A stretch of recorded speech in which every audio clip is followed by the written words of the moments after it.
சர்க்குருவே சரணம், சர்க்குருவே போற்றி, சர்க்குருவே துணை. அனைவருக்கும் வணக்கம். அடியேன் திருப்பூர் ஞானசபையில் சூர்யா சீடன். இன்று 6/2/2026 வெள்ளிக்கிழமை அருள்மிகு சர்க்குரு பகவான் ஞானசபையில் இன்றும் அன்னதானம் நடந்தேறியது. தினமும் இங்கே அன்னதானம் நடந்து கொண்டு இருக்கிறது. இன்றைய அன்னதானத்துக்காக அம்மா செல்வி ஐயா திருஞானம் அந்த குடும்பம் இன்றைய அன்னதானத்துக்கான மொத்த செலவையும் ஏற்று நடத்தி கொண்டிருக்கிறார்கள். இன்று வெஜிடபிள் பிரியாணி, கேசரி, வெங்காய பச்சடி கொடுத்த ஏழை எளிய மக்களின் இறைவன் பசியாற்றினார். இறைவனுக்கு கோடானு கோடி நன்றிகள்.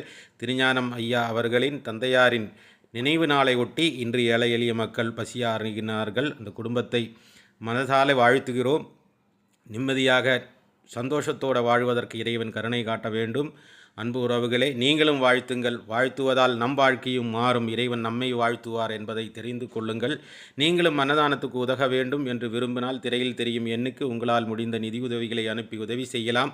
இன்று திருப்பூர் பாண்டியநகர் ஞான சபையின் நிர்வாகிகள் அனைவரும் காரைக்குடியில் திருமணத்துக்காக சென்றிருக்கிறார்கள். இருந்தாலும் அடியேன் தனியாக இருந்தாலும் இறைவன் துணை செய்து அந்த அன்னதானத்தை சிறப்பாக நடத்தி வைத்த இறைவனுக்கு கோடானு கோடி நன்றிகள். பழனி பச்சலநாயக்கம்பட்டியில் இருக்கக்கூடிய தபோவனம் தலைமை நிர்வாகி ஐயா கருப்பையா அவர்களின் மகன் கருப்பையா அவர்களின் திருமணத்துக்கு காரைக்குடிக்கு நிர்வாகிகள் எல்லோரும் சென்றிருக்கிறார்கள். நல்ல பயணத்தை இறைவன் கொடுக்க வேண்டியதற்காக பிரார்த்தனை செய்யுங்கள். உங்களால் முடிஞ்ச உதவிகள்